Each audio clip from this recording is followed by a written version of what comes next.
शक्तिरूपेण संस्थिता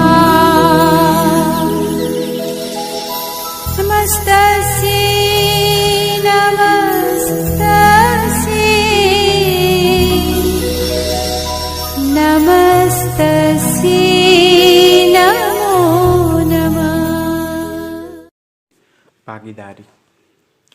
જેમ જેમ વેપાર અને વાણિજ્યનું ક્ષેત્ર વિસ્તૃત થતું ગયું તેમ તેમ વ્યક્તિત્વ માલિકીની મર્યાદાઓ વધુ સ્પષ્ટ થવા લાગી કે જેમ જેમ જે છે એ વાણિજ્યનું ક્ષેત્ર ખૂબ જ વિશાળ થવા લાગ્યું એમ એમ જે છે એ વ્યક્તિત્વ માલિકીની મર્યાદાઓ જે છે એ વધુ સ્પષ્ટ થવા લાગી અને બહોળા વેપાર માટે જે છે એ વધુ મૂડી, કાર્યદક્ષ વહીવટ તેમજ શક્તિ તેમજ તેમની સાથે રહેલું જે જોખમ જે છે એને આપણે અમુક વખતે નિવારવું પડે। હવે આવા જોખમને નિવારવા માટે જે છે એ મર્યાદાઓ દૂર કરવા માટે ભાગીદારી પેઢી જે છે એ અસ્તિત્વમાં આવી। એનો અર્થ જોઈએ તો કે ભાગીદારી એક એવી ધંધાકીય વ્યવસ્થા છે કે જેમાં ધંધાની માલિકી એક કરતાં વધુ વ્યક્તિઓની હોય છે અને તેવી જ રીતે સંચાલન પણ બધા વતી કોઈ એક અથવા એક કરતાં વધુ ભાગીદાર કરતા હોય છે કે ભાગીદારીની માલિકી જે છે તેનું સંચાલન કોઈ એક વ્યક્તિ કરતું હોય છે અથવા એક કરતાં વધારે વ્યક્તિ કરતું હોય છે। આ રીતે ચાલવાતા ધંધાના પરિણામો બધા જ ભોગવતા હોય છે કે આ રીતે જે ધંધામાં પરિણામો ચલાવાતા હોય છે એમાં ઘણા બધા પરિણામોનો સામનો કરવો પડતો હોય છે। 1932ના ભારતીય ભાગીદારી કાયદા મુજબ ભાગીદારી એ એક એવી વ્યક્તિ વચ્ચેનો સંબંધ છે કે જેઓ બધા દ્વારા કે બધા વતી કોઈ એક દ્વારા ચલાવાતા ધંધાને નફો વહેંચી લેવા સંમત થાય છે કે ધંધો એવો છે કે કોઈ એક દ્વારા ચલાવાતો ધંધો નફો વહેંચી લેવા સંમત થાય છે એટલે કે એકબીજાની સંમતિ થાય છે। હવે જોઈએ તેમની લાક્ષણિકતાઓ તો કે લાક્ષણિકતાઓ 5 આપણને અહીં જોવા મળે છે તો કે કરારજન્ય સંબંધ કે કરાર લેખિત અથવા મૌખિક પણ હોઈ શકે અને જો આ ભાગીદારીના વર્તનમાં ઊભી થતી જે સમજણ છે એ ભાગીદારીની અસ્તિત્વમાં આવે છે એટલે કરાર લેખિત હોય એ જ વધુ હિતવાહ છે। મૌખિકમાં તો પછી શું થાય કે એક વખત કહી દીધા પછી એ યોગ્ય છે કે નહીં એ આપણે કહી શકીએ નહીં। તેમની સ્થાપના વિધિ તો કે ભાગીદારી પેઢીની સ્થાપના વિધિ ખૂબ જ સરળ હોય છે એટલે કે કાયદાકીય કોઈ જટિલ કે લાંબી વિધિમાંથી પસાર થવું પડતું નથી એટલે કે એમાંથી કોઈ લાંબી વિધિમાંથી પસાર નથી થવું પડતું। પછી છે નોંધણી તો કે ભાગીદારી પેઢીની નોંધણી કરાવવી ફરજિયાત નથી તો કે જ્યારે ભાગીદારી પેઢી જ્યારે ધંધો કરે છે ત્યારે એની નોંધણી કરાવવી જરૂરી નથી હોતી પરંતુ હિતવાહ પણ નથી એટલે કે ભાગીદારી પેઢીના નોંધણીની અધિકારી પાસે ભાગીદારી કરાર રજૂ કરીને શું કરવામાં આવે છે તો કે તેની નોંધણી કરવામાં આવે છે। ભાગીદારોની સંખ્યા તો કે ભાગીદારી પેઢીમાં ભાગીદારોની સંખ્યા ઓછામાં ઓછી 2 હોય છે અને આ કંપની ધારા 2013ની કલમ 464 મુજબ ભાગીદારી પેઢીમાં ભાગીદારોની સંખ્યા 100થી વધુ નહીં તેવી રીતે સરકારશ્રી નક્કી કરે તે મુજબ રહેશે। હાલમાં કંપની પરચુરણ નિયમ 10 વર્ષ મુજબ સરકારશ્રીએ ભાગીદારોની મહત્તમ સંખ્યા 25 નક્કી કરેલ છે। વધારામાં વધારે 50 ભાગીદારીઓ સાથે આપણે ધંધો કરી શકીએ છીએ, એનાથી વધારે ભાગીદારો આપણે ધંધાની અંદર લઈ શકતા નથી।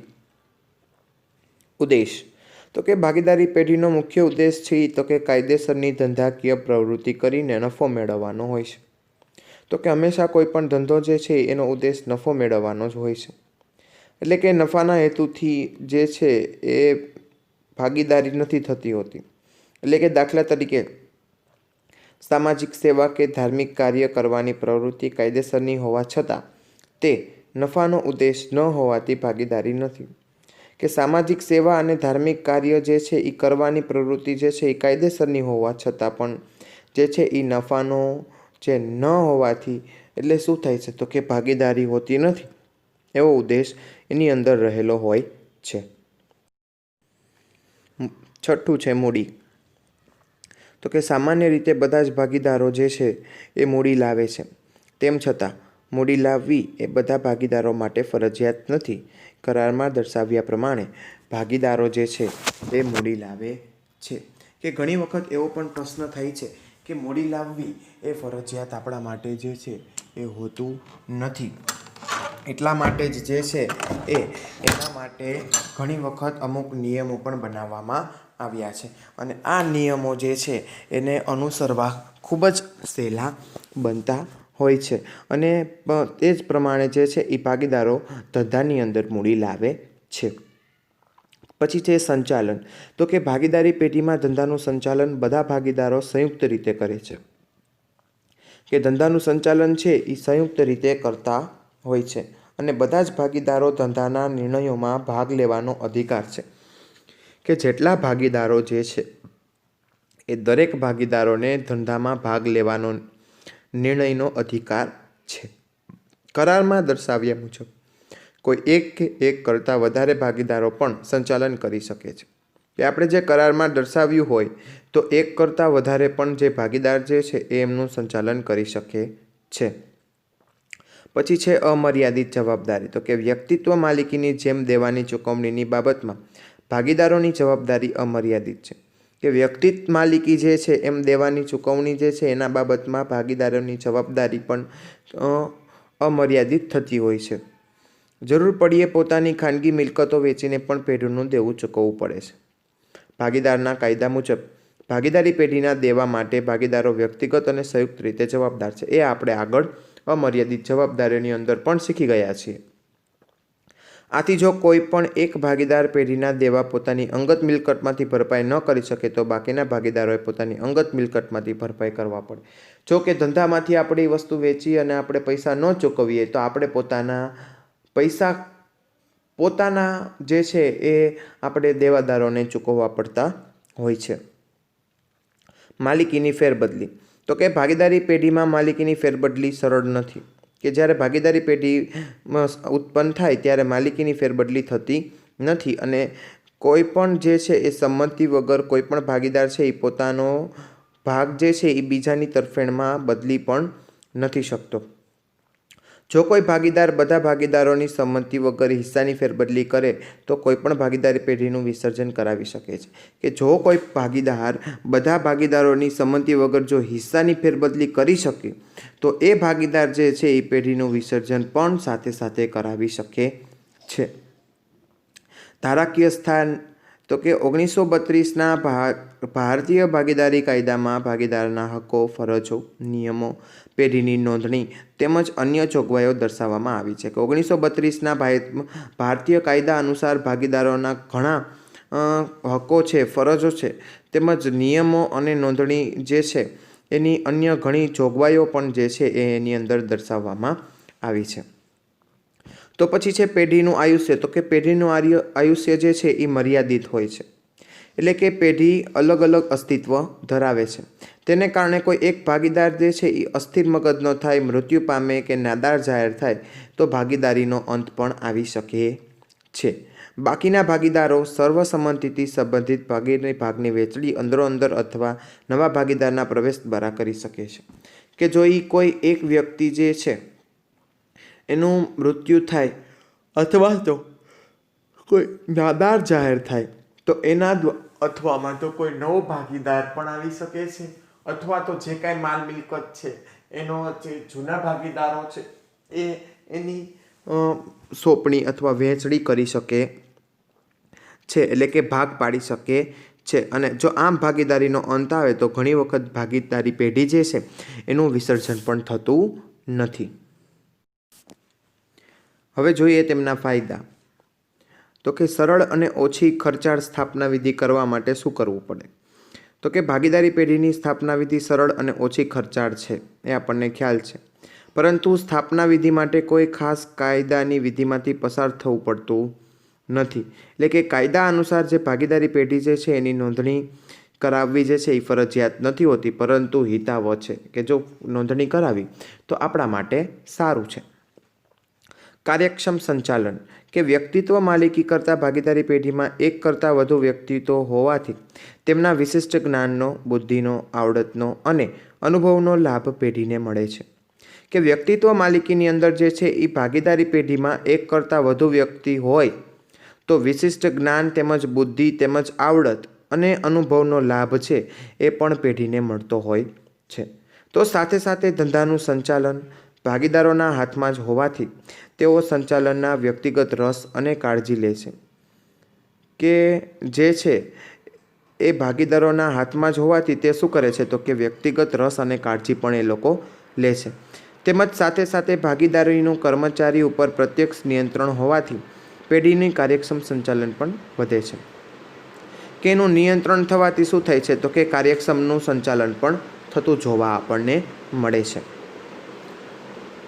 શાખપત્રમાં વધારો કે શાખપત્રમાં વધારો કઈ રીતના થઈ શકે તો કે શાખપત્રમાં વધારો જે છે એ અંશતઃ પ્રમાણમાં એટલે કે ધીરે ધીરે શાખપત્રની અંદર વધારો જે છે એ થઈ શકે છે.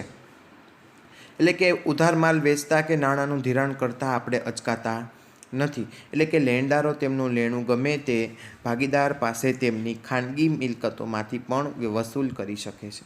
કે લેણદારો જે છે એ પોતાની ખાનગી મિલકતોમાંથી પણ જે વસ્તુ જે છે એ વસૂલ કરી શકતા હોય છે. આથી વ્યક્તિત્વ માલિકીની સરખામણીમાં ભાગીદારીના ધંધા માટે શાખ પ્રાપ્તિની શક્યતા વધુ છે. કે ભાગીદારી જે પેઢી જે છે એ ધંધા માટે શાખ પ્રાપ્તિની શક્યતા ખૂબ જ વધારે પ્રમાણમાં રહેલી છે. તેવી જ રીતના વધુ મૂડી તો કે ભાગીદારી પેઢીમાં 2 કે તેથી વધુ ભાગીદારો હોવાથી વધુ મેળવી શકાય છે. જો ઓછા આપણે ભાગીદારો રાખીએ તો આપણને આવકના સ્ત્રોતમાં વધારો થતો જણાય છે. એટલે કે ભાગીદારો કેવા હોવા જોઈએ? ઓછા. ભવિષ્યમાં ધંધો વિકસે ત્યારે વધુ મૂડીની જરૂર પડે તો નવા ભાગીદારને પ્રવેશ આપી જરૂરી વધુ મૂડી મેળવી શકાય છે. કે જો ભવિષ્યની અંદર ધંધો વિકસાવી શકાય અને વધુ મૂડીની જરૂર પડે આપણને તો નવા ભાગીદારને પ્રવેશ આપી અને આપણે જરૂરથી વધુ મૂડી પણ આપણે મેળવી શકીએ છીએ. શ્રમ વિભાજનનો લાભ તો કે પેઢીના જુદા જુદા ભાગીદારો કુશળતા તેમજ તેમની શક્તિઓનો લાભ જે છે એ મેળવી શકાય છે. કે પેઢીની જુદા જુદા પ્રકારની ભાગીદારીઓ કુશળતા અને તેમની જે શક્તિ છે એના દ્વારા આપણે લાભ મેળવી શકીએ છીએ. દરેક ભાગીદારને તેમની શક્તિ અને આવડતના પ્રમાણમાં કામ સોંપી અને આપણે શ્રમ વિભાજનનો પણ લાભ મેળવી શકીએ છીએ.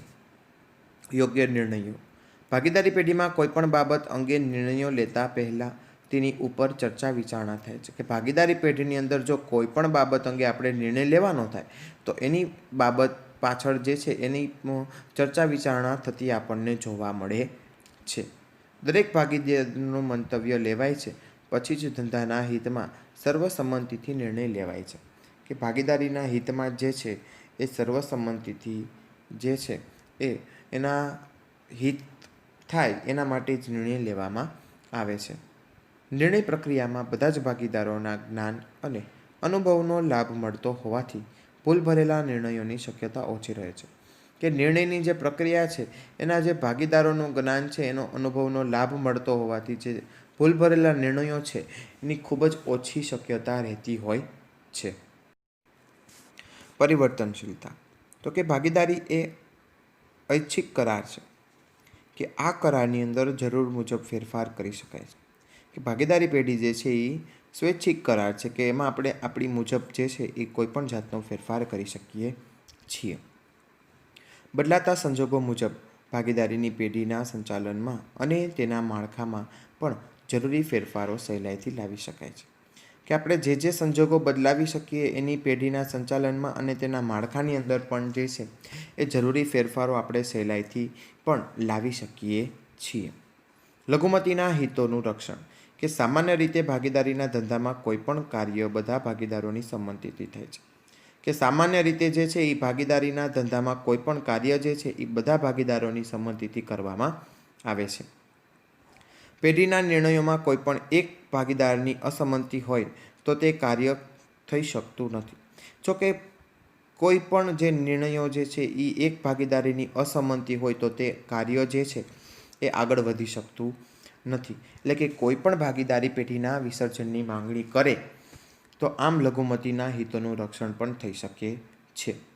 ગ્રાહક સાથે સીધો સંબંધ કે વ્યક્તિત્વ માલિકીની જેમ ભાગીદારીમાં પણ ગ્રાહક અને કર્મચારીઓ સાથે સીધા સંપર્કમાં આવી શકાતું હોવાથી તેમની જરૂરિયાત પ્રમાણે ફેરફાર કરી શકાય છે. કે વ્યક્તિત્વ માલિકીની અંદર જે છે એ ભાગીદારીમાં પણ જે છે ગ્રાહકો અને કર્મચારીઓ જે સીધા સંપર્કમાં આવી શકાય છે. એટલા માટે જ જે છે એ જરૂરિયાત પ્રમાણે એમની અંદર આપણે ફેરફાર પણ કરી શકીએ છીએ. આર્થિક સત્તાનું વિકેન્દ્રીકરણ, તો કે ભાગીદારી પેઢીમાં 2 અથવા 2 કરતાં વધારે ભાગીદારો હોવાથી આર્થિક સત્તા બધા જ ભાગીદારો વચ્ચે વહેંચાઈ જાય છે. કે આર્થિક સત્તાનું વિકેન્દ્રીકરણ એટલે તો કે બધા જ ભાગીદારો જે છે એના વચ્ચે વહેંચાઈ જતા હોય છે. એટલે કે આવકવેરાનો ઓછો બોજ, તો કે ભાગીદારી પેઢીના નફો જે છે એ દરેક ભાગીદારીને ભાગીદારી કરાર મુજબ વહેંચાઈ જતો હોવાથી આવકવેરાનો બોજો ઓછો.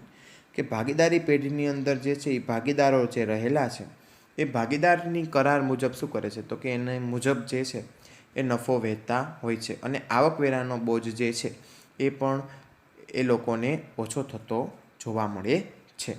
વધુ આપણે આગળના વિડીયોની અંદર અભ્યાસ કરશું. આજે અહીંયા સુધી રાખીએ. આભાર.